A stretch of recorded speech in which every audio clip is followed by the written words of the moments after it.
Good evening, namaste, welcome dear friends to the 11th class of the Bhagavad Gita.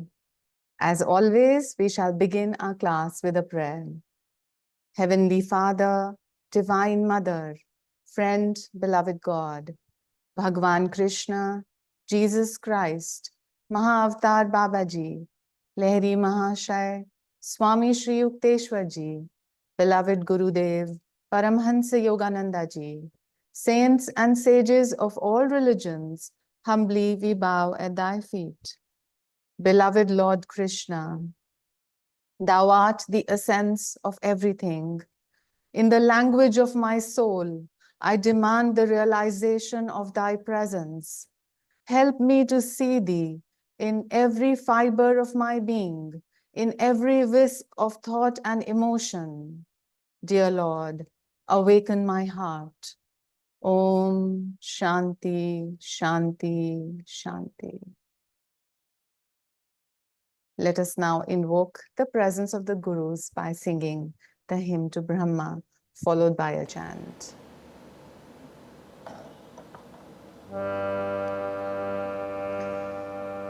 Gurur Brahma, Gurur Vishnu, Guru Devo Maheshwara, Guru Sakshat Parabrahma, Tasmai Shri Guruve Namaha. Brahmanandam Paramasukhadam Kevalam Dvandvatitam Gagana Sadrisham Tattvamasyadilakshayam Ekam Nityam Vimalam Achalam Sarvadhi Sakshi Bhutam Bhavatitam Triguna Rahitam Sadgurum Tvam Namami. Tvameva Mata cha Pita Tvameva Bandhu cha Sakha Tvameva Vidya Dravidam Tvameva Sarvam Mama Deva Deva Tvameva Sarvam Mama Deva Deva.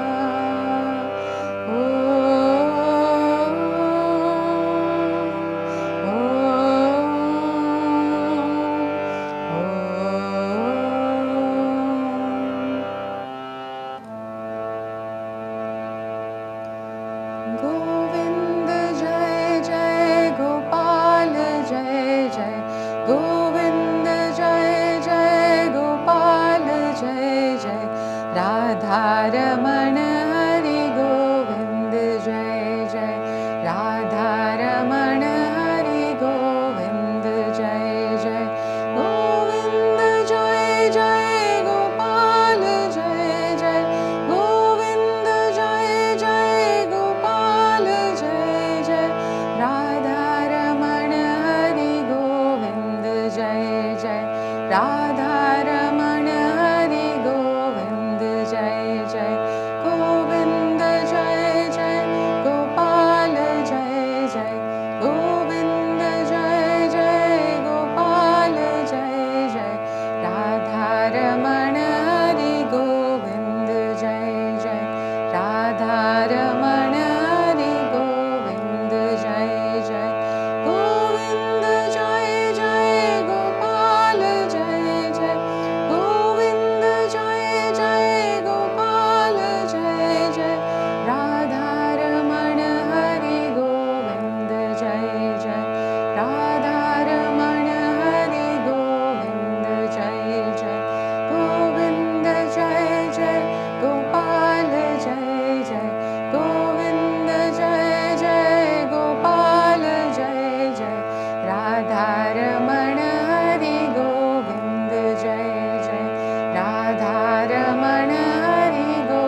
Radha-ramana Hare Govind Jai Jai.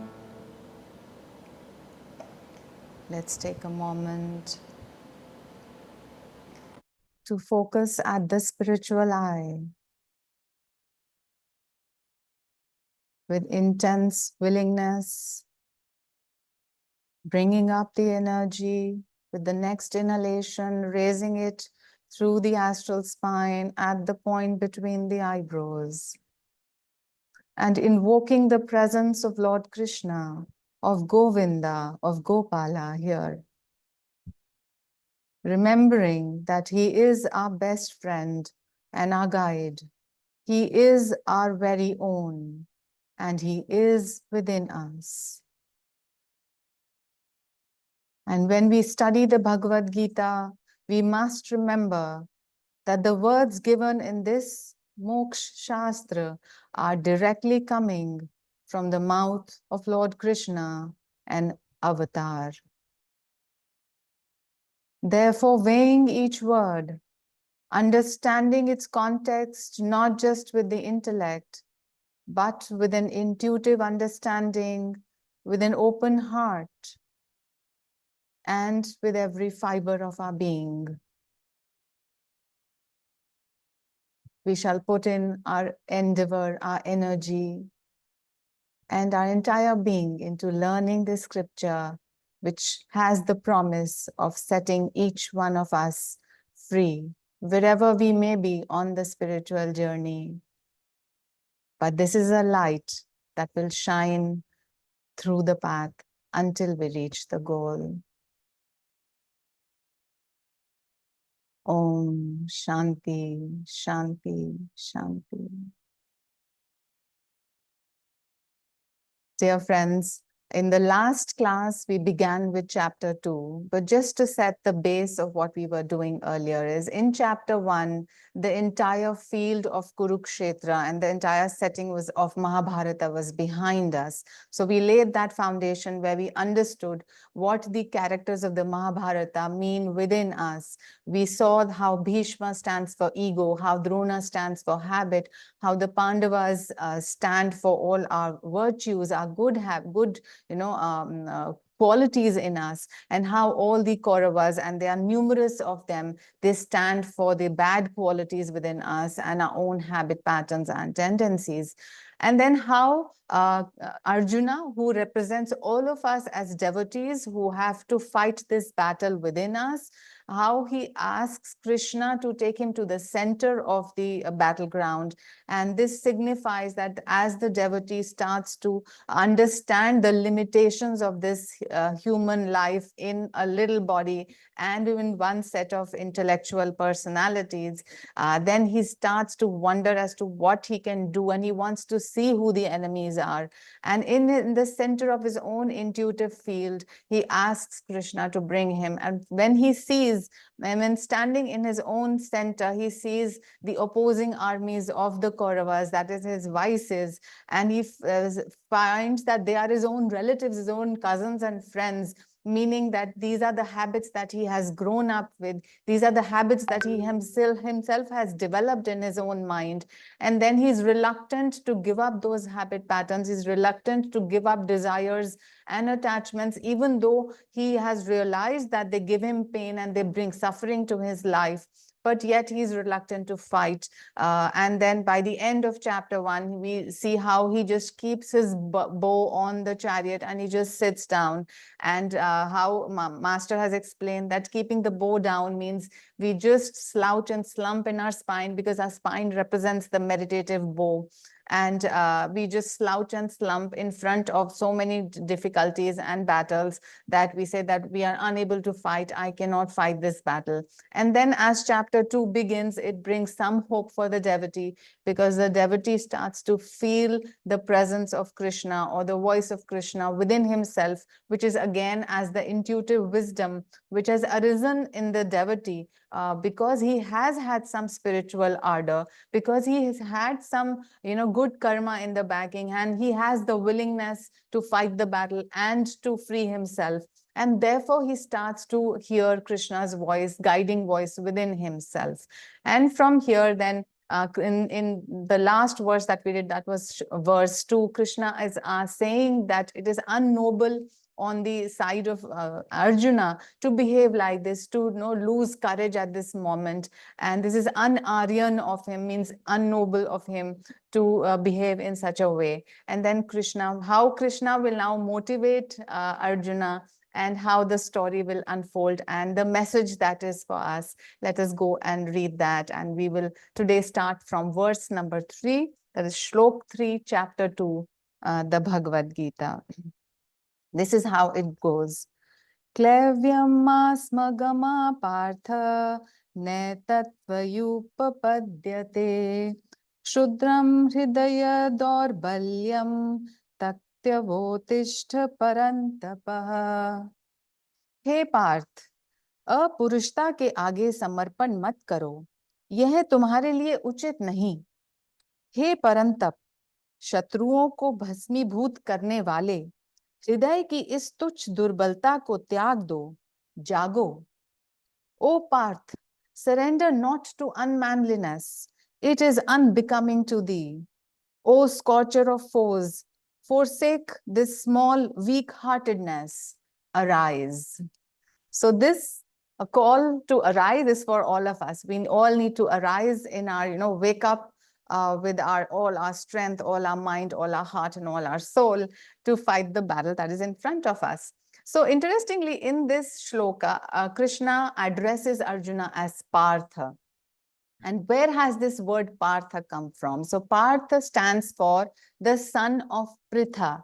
Now, who is Pritha? Pritha is same as Kunti. So the backstory to this is that Pritha is the daughter of King Shura, and that is, King Shura is the paternal grandfather of Krishna and the maternal grandfather of the Pandavas. We know that Vasudev, that is father of Krishna, is the brother of Pritha.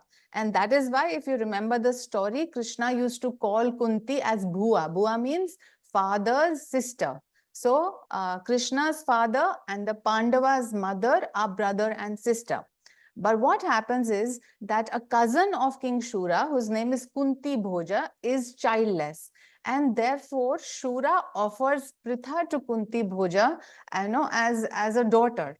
So Pritha leaves her father's house and goes to the house of Kunti Bhoj, and there she is known as Kunti. So this is the background. Now, why call Arjuna Partha is because Pritha stands for dispassion, because she's leaving her father's house and she's attending to the call of whatever duty is given to her according to her past karma in this lifetime. So she has that dispassion, and therefore Arjuna, being the son of Pritha or of Kunti, should also display that kind of dispassion. That is why, in a sense, to awaken Arjuna, he calls him as Partha. Okay. So what does Master say? So what is happening here? Now, again, let's bring it back to our own self. What does this mean to us? Guruji says, the encouraging inner voice intuitionally urges the devotee, O thou scorcher of sense foes, with thy fiery will, arise. Lift thyself from the lower planes where sense attachments dwell, up to the higher seats of consciousness in the spine. Without deep yoga meditation, in which the devotee trains the mind and life force to remain concentrated in the higher spiritual centers of expression, there is little hope for sensory self-control, which is necessary to gain victory over our bad habits, over our past samskaras, our vasanas. So here, two things are happening. The inner voice of intuition is saying to you that you are the scorcher of foes, means you can do this. You can win this battle against the sense pleasures. The other thing that is being said is that you need to be present more in your upper chakras, means Anahat, Vishuddha or Agya chakra, if you want to fight the sense battles. And so the lower chakras, when our energy is present in the lower chakras, we are more earthbound. We are more attracted to the things of the world. But as we meditate and as we are able to raise the level of our energy and consciousness in the higher chakras, we find that the battle against sense pleasures is not that difficult, because we are at a vantage point from where we can easily see that these are the challenges that are present within us, and from there it is easier to manage these sense pleasure obstacles that are in front of us. And we'll also try to understand why sense pleasures are really so bad. Okay, so we move on to the next shloka, which is shlok number 4.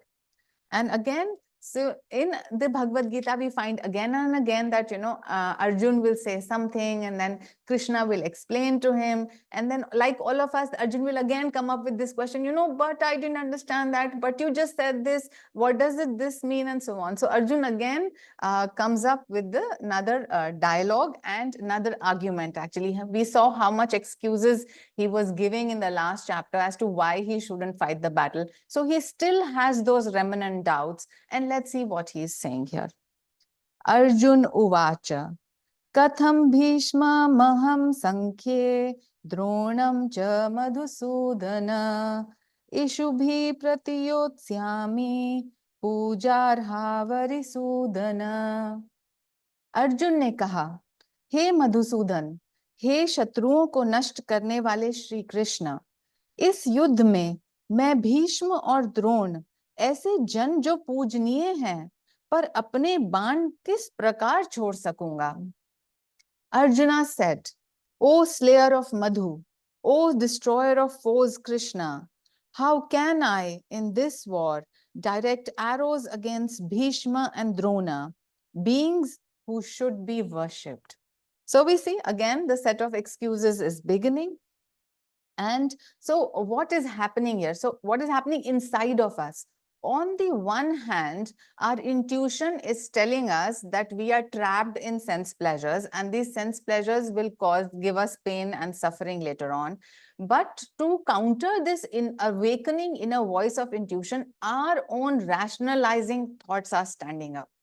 And they're again saying that, what about me? What about the ego? What about the habits? I have enjoyed myself so much doing these certain things that you're asking me to leave, and so on. So our rationalizing thoughts are not completely convinced so far that this is a battle worth fighting, and eventually we will have to be victorious. So there is a kind of an inner conflict between the awakening voice of intuition and our own rationalizing thoughts. The rationalizing thoughts right now are just thinking, because they are more associated with the physical world, they are insisting that it is difficult to put arrows over Bhishma and Drona. That is ego and our own habit patterns. So basically what is happening here now, when Arjuna is saying that how can I throw arrows at them, so what arrows is he talking about, or what are the arrows that we have which we can actually use to slay Drona and Bhishma? So the bow we know is our own spine. The arrows are twofold. These arrows are of pranayam and pratyahar. So pranayam would mean that we are able to control our life force with the use of deep meditative techniques like Kriya Yoga. And the other type of arrow that we can use is the arrow of pratyahara, means an interiorized mental attention. And once we are able to control our life force, and simultaneously, because of that, we are able to interiorize our mind, we automatically will find that our attachment towards the outer world, or the magnetic pull this outer world has towards us, starts to decrease. And therefore it will become easy for us as we progress spiritually, as we keep on putting our efforts and energy into this. The more pranayam we are able to do, the more perfectly pratyahara we are able to do. These are like arrows which can easily kill Bhishma and which can easily kill Drona. So therefore we must remember that anytime we feel discouraged, the first thing that we need to immediately do is straighten our posture. We need to straighten our spine. Anytime and every time we think that, oh, it's okay, I'm going to be fine, but maybe tomorrow. Immediately catch your thought. Immediately sit straight. Immediately take a deep breath, bring your attention to here, because Krishna will be, you will find Krishna consciousness at the spiritual life.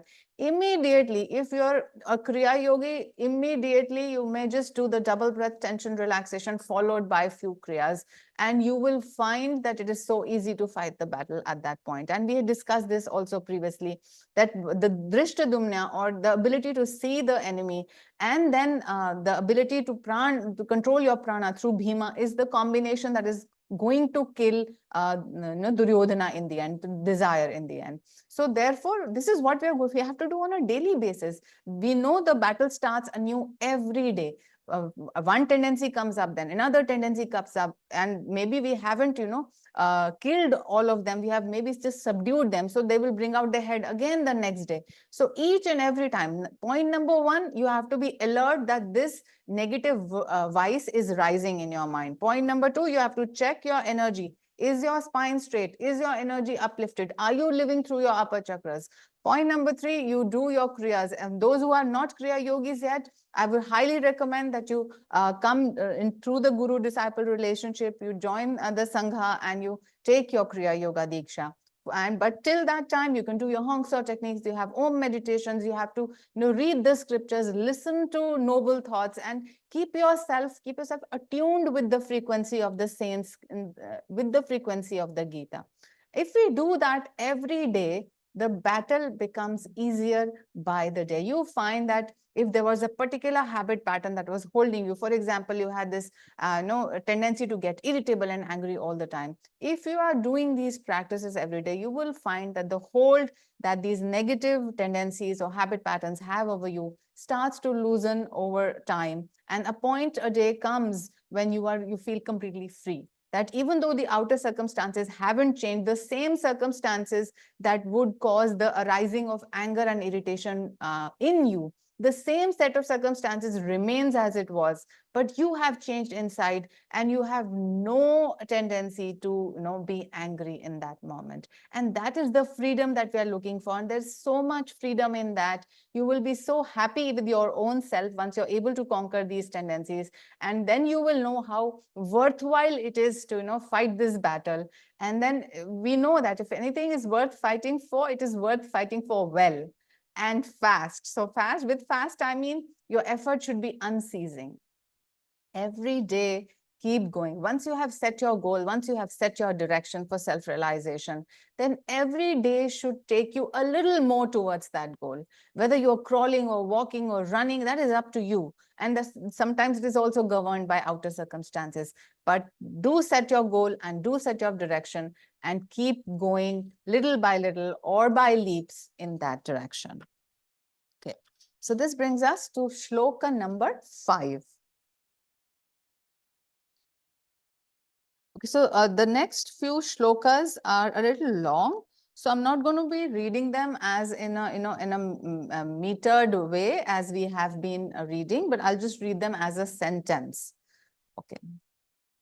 Guru nahatva hi mahanubhavan shreyo bhoktum bheksham pihi loke hatvarth kamanstu guru nihev bhunjiye bhogan rudhir pradigdhana.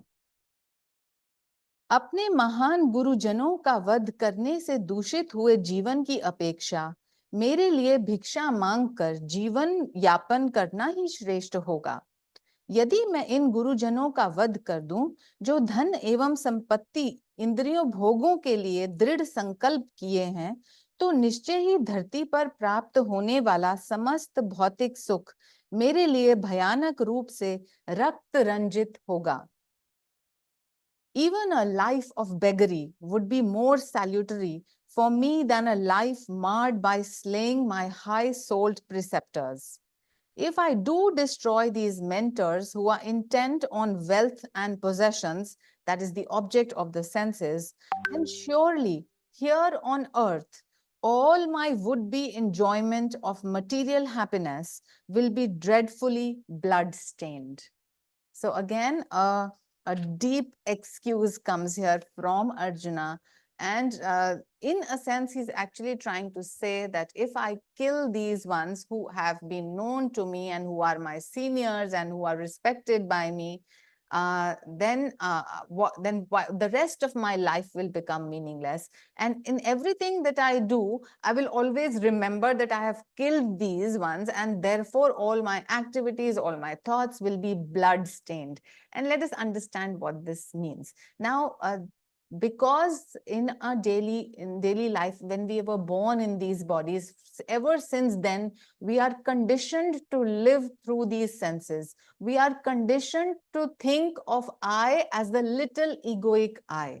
We are conditioned to think that habit patterns are always useful to us, and then this is how the world is, this is how human life is, and suffering is part of human life. So these are certain things that we have just accepted. But the truth of our reality is completely different. That we can bring ourselves to a point where we know that the little ego is only an illusion. We are the vast I-ness of omnipresence. That these habit patterns are meant to serve us and not we become slave of these habit patterns. And that suffering should not be taken in this life. That it is possible to rise above human suffering, whether it is physical, mental, emotional, or spiritual. And of course, rising above spiritual suffering is the best, because once you're above that, you are automatically, even if physical suffering comes, it does not disturb you as much. And same for emotional and mental suffering. So let us, kind of just change our outlook, not just say that, oh, this is how human life is. It's going to have these things, ups and downs. So if you're liking the ups and downs, please continue your journey, continue the ride, keep playing the game of snakes and ladders. It's entirely up to you. But if you think that, no, it is my right to, have a suffering-free life, true joy, infinite bliss, eternal love, it is my right, then we will have to do what the Gita and Lord Krishna through the Gita is trying to tell us. And that means this is a battle that we'll have to fight. We might as well, fold our sleeves. We might as well straighten our energy. We might as well bring in our entire willpower, our entire being, and say, this is what I want. When I say this is what I want, means I want soul freedom. I want infinity and eternity, which is my reality. That is, I want to realize myself as the vast ocean of absolute truth and absolute spirit. So I have to come to this point of contention and say, I'm now going to fight the battle. And yes, bad days are going to come, like Arjuna, when you can say, oh, it's too difficult, I cannot do this. But then who's going to help you? Krishna is going to help you. He's ever present within you. Because you're always the soul. Why is he always present in you? Because you are the soul. You are that infinite omnipresence. It's just that it has been veiled by the kleshas and the so many other negative vices that are present in us. Because of our own wrong thought patterns and emotions, we have veiled our own atmic nature. Then if we ourselves have veiled our own atmic nature, then who is going to free us? We ourselves have to free us, because we are the Atman, and it is my birthright to have pure joy. Don't settle for less. Okay. So what is happening here? Okay. So Guruji says, this stanza points out the persistent power of the ego habit delusion that assails the advancing devotee. Without ego and habit inclinations, the guardian stimulators, means the preceptors like Drona and Bhishma, of his mental tendencies, without them, for the remainder of his life, he will look upon all material things and sensory experiences as being permeated with evil vibrations, so blood-stained, in contradistinction to his victorious soul state.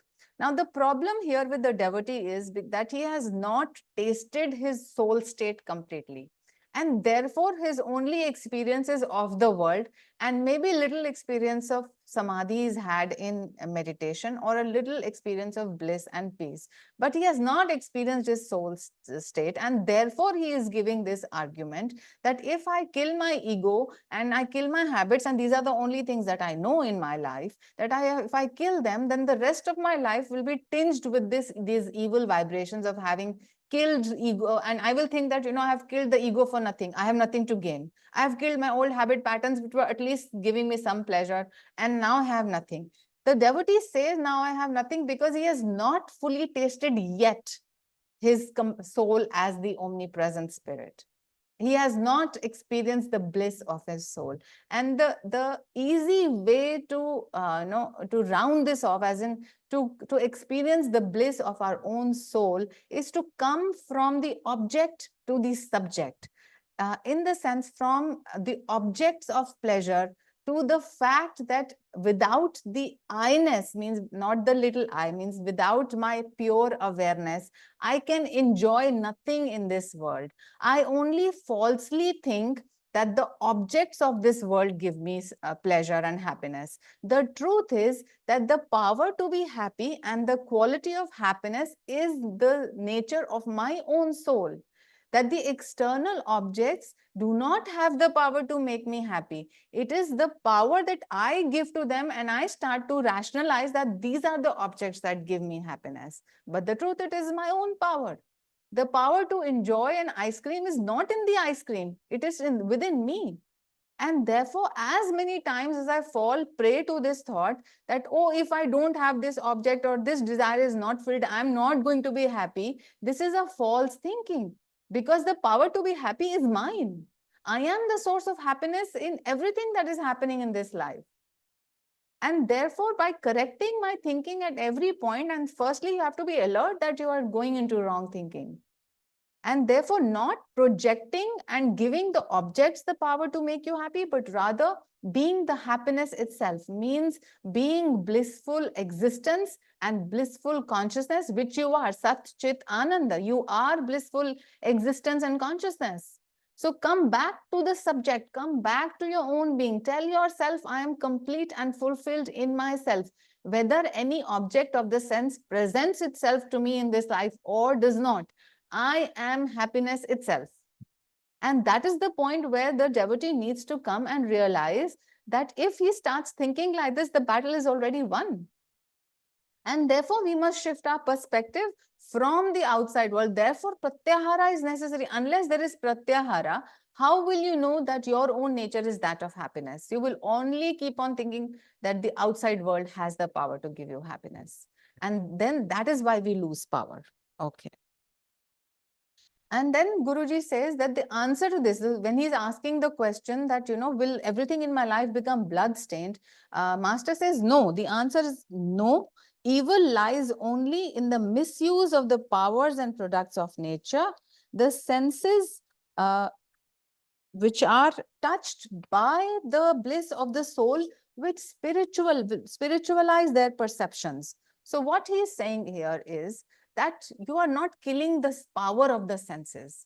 You are just trying to terminate the evil tendencies that have come along with the senses, because the senses just simply bring data from the outside world.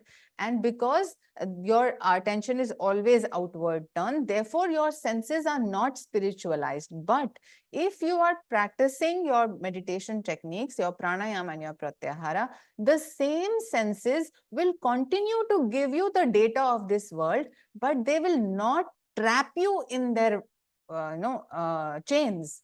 So although you will still, I'm just giving a simple example, although you will still see an ice cream on the outside, if you have not trained yourself, you will just say, I want this ice cream, I want this ice cream, it is so tasty, I like it so much. But if you have trained your mind, you will say, yeah, this is an ice cream, but I am happy in myself and I don't really need it. Especially for those, once you're already suffering, people who are already diabetic, people who are already obese, are still wanting to get that ice cream. How strange we are, Just think of the strange human condition that it is suffering because of sense pleasure, but it does not recognize this fact, and it continues to follow the objects of the senses, which its intellect and intuition partly knows that will cause more suffering. And this is the chain that we want to cut in between. And therefore, all our faculties have to come in, our intellect has to come in, our intuition has to come in, our power of self-control has to come in, our ability to control prana has to come in, our interiorization has to come in. If all these forces do not get together, if all the chakras don't work in sync, then how will we practice just the simple act of refraining from an ice cream which we see outside ourselves? And therefore, no, these things appear to be simple, but just try it. And ice cream may be just one thing for somebody. There is a long list of things in the outside world which may be true for you. It may be name, it may be fame, it may be lust, it may be, anything. There's so many things. There's 100 Kauravas and more. Your enemies are unlimited around. There are so many ways of falling down. There are few ways of coming up. So hold yourself together and invite Krishna to always, keep helping you. Okay. Now, there's a very important argument that Guruji gives. He says that sense pleasures are actually pleasures, not pleasures at all. Now, I think most of us at the first go, if we hear this, that sense pleasures are not pleasures, we are going to refute this statement. So, but I feel nice when I have this ice cream, or when I feel nice when I indulge in this various things of the senses. So, what is the difference between pleasure and happiness? We must understand that. So, happiness is an ethereal feeling. It comes from meaningful engagement. And it gives you the sense of satisfaction and fulfillment within yourself, which is independent of an outside agency. And pleasure is something which is temporary and which is completely dependent on something which is outside yourself. It's like a wave of cold water or hot water which comes over you. It excites you, and then it falls upon you, it makes you wet, and it just goes away, and that's it. And then you may either regret having gone towards the wave, or you may partially enjoy the wave and keep indulging until a big wave comes and eats you up. So this is the problem with sense pleasures, is that it is, number one, it is temporary. Number two, it causes a craving. So once you've had a sense pleasure, in your memory, you have the pleasure, and you're attracted towards it again. So you develop a like towards it, and you have a craving towards it. And once you have the craving sufficiently strong, then you start to chase it.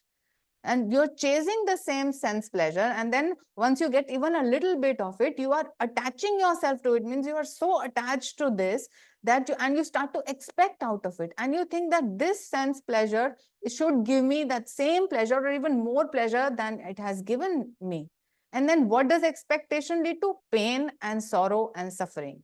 And this is a cycle which we repeat again and again and again. And once we have pain, sorrow, suffering from one object, we say, oh, maybe some other object will appease us. And the same cycle begins there, that we look at it or we feel it, we want more pleasure, then there is craving to get it, then there is chasing to get it, then there is attachment and expectation, and again, pain, sorrow, and suffering. The third reason why sensory pleasures are not pleasures at all is because they are associated with a simultaneous fear that you will lose them soon. So when the pleasure arises, the fear of losing the pleasure also arises simultaneously. You may or may not recognize it. And therefore, this is also pain. Fear is also painful in some way. And the fourth reason why sense pleasure is not pleasure at all is because of the law of reducing marginal utility. And what does this law say? This is a very practical daily life law. It says that with each increasing unit of whatever you are indulging in, the amount of satisfaction that you will get is going to reduce. So for example, having one chocolate gives you pleasure, having two maybe a little more pleasure, having three maybe a little more pleasure, but after five, once you come to the 6th, 7th, 8th, 9th, 10th, 20th, 100th, with each additional unit of that indulgence, the amount of pleasure, the satisfaction is going to reduce continuously. So, and because of all of these reasons, although sense pleasures appear to be very charming, but they are actually, the underlying pain is so much. That is why the yogi, or that is why the self-controlled man and has understood this trick of this world, this delusion, this maya, this mirage, which promises, the mirage promises that it will quench your thirst, but it never quenches your thirst. It causes you to move further on and to keep looking and to keep chasing, and it never fulfills its promise. And this is the nature of this world. This is the nature of Maya. This is the nature of these sense objects and sense pleasures. And therefore, it is wise that we turn within ourselves and seek for the already present fulfillment inside us. And I'm sure all of you have heard this shloka or this verse which says Om Purnamada Purnamidam Purnartha Purnamudachyate Purnasya Purnamadaya Purnameva Vashishyate, which means I am whole and this whole universe is the whole. So, and this whole and that whole are one. This is all one whole.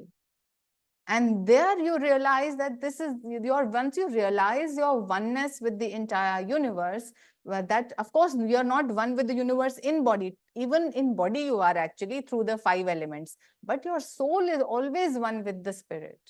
And by meditation, once you realize that, then you realize that these sense pleasures are so petty in front of soul happiness. And soul happiness was always yours because it is you who you are. But you have forgotten it and you are simply chasing after things which can never give you happiness. And we must therefore keep reminding ourselves of what we are really seeking. If we are seeking true happiness, then we will go inward rather than outward. And also, pleasure, happiness have many octaves. So the lowest octave is sense pleasure. When we eat an ice cream and say, I like it. So this is sense pleasure and that's it. A little higher octave than sense pleasure is the happiness that we have when we go on a vacation or when we are with friends. So we get some kind of happiness, which is a little more longer lasting than the sense pleasure. And even higher than this happiness is the joy of selfless service, the joy of loving others unconditionally. And this gives you more satisfaction than sense pleasure or mere happiness. It gives you a lasting fulfillment in yourself.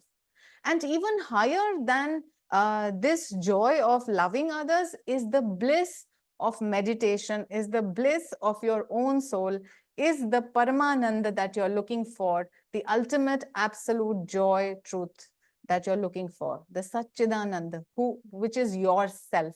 It is right now, right here. We are all Satchidananda. And if we can bring ourselves again and again to that reality, then the battle which is going to be there. So let us remember all the time that once Krishna gives his darshan to Arjuna, the battle still remains to fight. So you have still to fight the battle. It has to be fought. So therefore, right now, Krishna is preparing us by all the knowledge that he is going to give us through the Bhagavad Gita. He is going to prepare us to fight our own inner battles. Therefore, we might as well be good soldiers and good trainees and good students, and so that we learn the art of this battle and this warfare, so that with this advice, when we go inside our own Dharmkshetra, Kurukshetra, and see our own enemies, we are able to kill them. Because in killing them lies our highest benefit, lies the pure ananda that we are all seeking, and it is our birthright as well. Okay.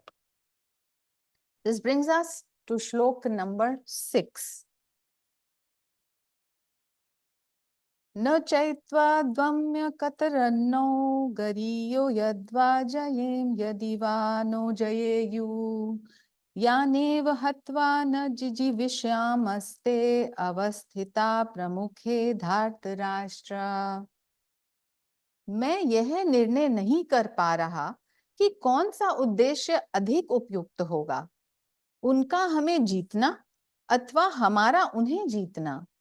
हमारे विरुद्ध धृतराष्ट्र के पुत्र खड़े हैं, जिनकी मृत्यु हमारे जीवन को निरर्थक बना देगी. I can hardly decide which and would be better for me, that they should conquer us or that we should conquer them. Confronting us are Dhritarashtra's children, the very ones whose death would make our own life undesirable. So again, this argument has come that if I kill Duryodhana, which is desire itself, if I kill my own habit patterns, which is Drona, and all these sons of Dhritarashtra, then my life will become meaningless. So again, the rational thoughts are rising in the mind because of conditioned existence in this body. And again, they are giving the very same arguments. So Master explains it as this. He says, the devotee thinks, I do not know the right standard for decision.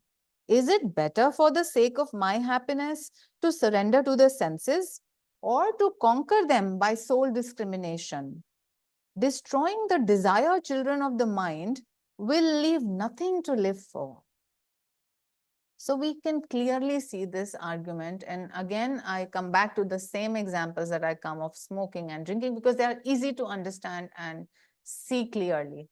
Is a smoker thinks that how wise is it for me to stop the act of smoking because I'm gaining a lot of pleasure on a daily basis from this act. If I quit smoking and if I don't even have any other desire for any other addiction, then what will life have for me? There will be no pleasure for me and it is going to be meaningless for me. And this is what we do. This is a rationale that we come up with. And so we are still deciding whether should I continue smoking because it is giving me pleasure, or should I practice self-control, which is going to be difficult for me, very difficult for me rather, and it is going to give me some unknown happiness which I am not aware of, and I don't even know if it's going to come or not. So it's a very, this state which Arjuna is going through is very common for us. On a daily basis, this war is waging within us, and we should be able to understand what Master guides us to do in this situation. Master says, disciplining the senses is essential for well-being in every stratum of life. As servants of the soul, the senses should be trained always to please it. So the senses were made to please the soul and not vice versa.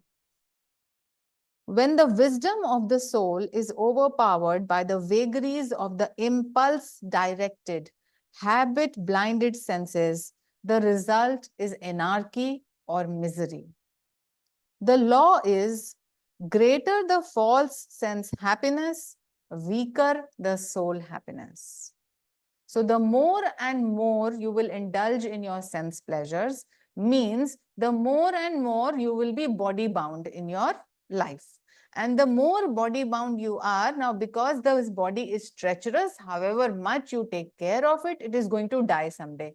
Not only die, it is going to get some diseases, it is going to be decaying, it is going to have old age and so on. So the body is going to give you trouble no matter what. And if you say allow your sense pleasures to win, which are temporary, but they keep you body bound, and you are not allowed to think of the soul which is ever free, which was never born and will never die. And so if you're not living in your immortal nature, then all your sense pleasures and habits are going to keep you body bound, means they're going to keep you in the cycle of samsara, of birth, decay, old age, death, and again and again and again, till you kill the desires. So the choice again has to be made by us. And here what Master beautifully points out, that the soul is the master and the senses should be the servant. But what we have done, we have become the servant of our servant. What does this mean? The intellect and the mind were supposed to serve the soul. The senses were supposed to serve the mind and the intellect. But we are the servant of our senses. So we have reversed what was meant to be. And now we are the servant slaves of our own sense pleasures. And we are unable to get out of this situation. But it is possible to get out of the situation. Why? Because we are the soul. The soul is all powerful. All the problems that afflict the soul because of his body-mind connection can be overridden because the soul is all powerful. The soul is omnipresent, it is omniscient, and it is omnipotent. As many times as you, in your mental attention, you can give rise to this association with your own soul. that much power you will gain. And how do we commune with our own soul? Through pranayam, through kriya yoga, through regular meditation, which is given by the guru. And the grace of the guru, grace of God is supremely important. Therefore, we need to attune ourselves. More we meditate, more we are in attune with the Guru and God, the more we will taste our own soul nature. And the more we will realize that this battle is worth fighting, that whatever difficulties may come in front of me while I'm fighting this battle, it is worthwhile to go through these difficulties.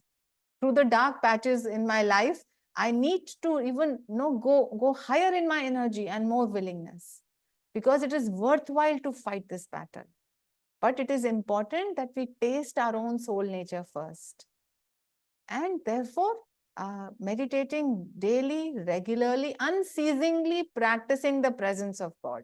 So not only do we just meditate, all the time, the needle of our attention is on God, God, God. Remembering that He is the doer of everything eventually. But we have to play our part because we are living in a separate body-mind complex.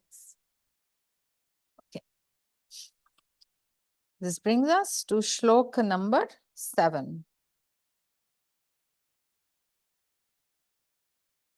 Karpanya doshopahat swabhava prichhami tvam dharam sammudet cheta yachheya syan nishchitam buhi tanme shishyasteham shadhima tvam prapannam. मेरी आंतरिक प्रकृति दुर्बल सहानुभूति और दया से ढकी होने और मेरा मन कर्तव्य के विषय में भ्रमित होने के कारण मैं आपसे विनती करता हूं कि कृपया मुझे परामर्श दें कि मेरे लिए किस मार्ग का अनुसरण करना सर्वोत्तम है। मैं आपका शिष्य हूं, मैं आपकी शरण में हूं, मुझे शिक्षा दीजिए। With my inner nature overshadowed by weak sympathy and pity, with a mind in bewilderment about duty, I implore thee to advise me what is the best path for me to follow. I am thy disciple. Teach me, whose refuge is in thee. Now, this is one of the beautiful shlokas that is very dear to me personally, because here the devotee realizes that he is in trouble. All of us know we are in trouble. So, but also he realizes that there is somebody who can help him. And going into that refuge, he can be saved. He knows this in his heart. And he clearly points it out to Krishna. He just kind of surrenders and says, I need help. He sends the SOS call, save my soul call to Krishna, and says, I am confused. I am bewildered. I do not know what is the right thing to do. But I have come to your refuge. I am your disciple. Tell me, what should I do? And this is a very game changer point in our life. The day that we realize that somebody is watching over us, that God is always present around us and trying to protect us, the day we realize that help is easily attainable, if we turn inside and listen to our own inner voice, then we can actually access the wisdom of Krishna consciousness all the time, anytime, every time. And then if we surrender with our whole heart and mind, understanding the littleness of our own mind and intellect, then our problems from here, then actually Krishna can come to salvage us, salvage our soul. And therefore, all of us need to do that over and over and over again. In every little decision that you take in your life, you can say, God, I am confused whether I should do this or whether I should do that. Please guide me. Now, this does not mean that Krishna will suddenly, out of the two paths, on one path you will see Krishna standing, on the other you will not see him standing. So it's not so simple as that. But you have to use all the faculties that God has given you. And the most important faculties are common sense. Rational intellect is one of them. But the most important of them is your intuitive awareness. So develop your own intuition to receive guidance from God. And intuition, again, is developed by regular meditation, By being in the higher chakras, the heart chakra, the Agya chakra, together in sync, these will develop your intuition. So with your meditative techniques, practice them, go deeper, and you will find that your intuition awakens. And then when a fork comes in your life where you have to decide whether I do this or that, your power of intuition does help you. And again, Swamiji would say this again and again. So suppose you have the intuitive guidance that, okay, you have to go left. So that does not mean that left is going to be eternal and forever. Maybe after a couple of days, you get the guidance of going right. Therefore, be open and aware that you should be asking this guidance over and over again. And that this guidance will moment to moment, day to day guide you in what you should be doing. And it is sometimes it's okay to make mistakes, because even when if you are in tune with God, and even if you tend to go on the wrong path, you will find that that wrong path will either that obstacle will turn into an opportunity, or probably that was a learning lesson you needed to override your energy or increase your energy to override it, or probably your inner voice of intuition will keep telling you that you should go the other way. So don't stop, don't be stagnant. Use all the faculties that God has given you. Pray to Him, as Master said, guide my reason, guide my will, guide my action towards the right thing in everything. So with this prayer, if you go on in your daily life, you will be guided. We all have that inner voice. We need to remove the restlessness, the static of our own mind to be able to hear it. And regular meditation does exactly that. It helps us to attune with the truth and harmony of the infinite. And it brings a synchronicity in our life. Okay. So Guruji says, he says, the devotee, after egotistically pleading the cause of the senses, at last is filled with remorse and acknowledges his ineptitude. He prostrates himself in humble surrender before his inner self or before his Guru preceptor, thus demonstrating both his need and his sincere desire for divine guidance. Sometimes clinging to the memories of sense comforts, and at other times inclining towards soul's bliss, he reaches the supreme act of renouncing faulty self-determination in favor of impeccable wisdom. In this state, the devotee becomes open or receptive to his inner self and to his spiritual guide on earth, which is the first stage of obedience to higher principles. By tuning into the instruction of the invisible spirit within, and by following faithfully the advice of his guru, the devotee can get out of his mental entanglements. In the primary state of meditation, the voice of inner silence lacks clarity. Hence, the advice of a spiritual guru is desirable. He gives the disciple a sadhana, those guideposts and practices by which the devotee is led unerringly. So here two things are said, that of course you need to attune yourself to your own inner voice, and on the outside you can tune with the guru. So how do we tune with the guru on the outside? We bring all our faculties to probably read his teachings, to listen to his teachings, to act upon the techniques that he has given us. That is how we come in tune with the guru. Our frequency becomes and matches the frequency of the guru once we start to sincerely follow the teachings of the guru. And once that frequency attunement or matching of the guru and disciple happens, automatically the qualities and power of the guru start to descend upon the disciple. And with his inner practices of meditation and his ability to listen to his own intuitive guidance, when all these forces come together, then the devotee starts to have clear insight as to where he stands, what his enemies are, and how he needs to fight a battle on a daily basis. And he realizes his need to surrender, his need to live in a higher state of consciousness, and to gather his will, energy, and all his faculties to this cause of fighting the battle and of winning it.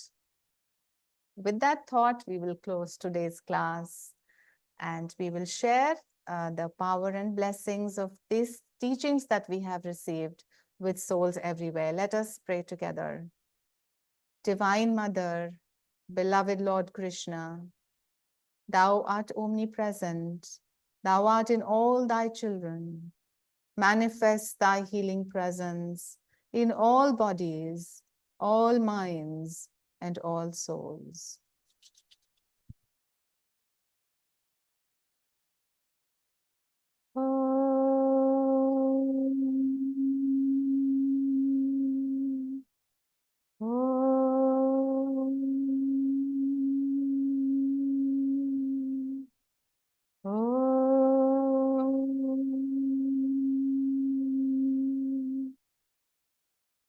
Divine Mother, beloved Krishna, may thy love shine forever on the sanctuary of our devotion, and may we be able to awaken thy love in all hearts.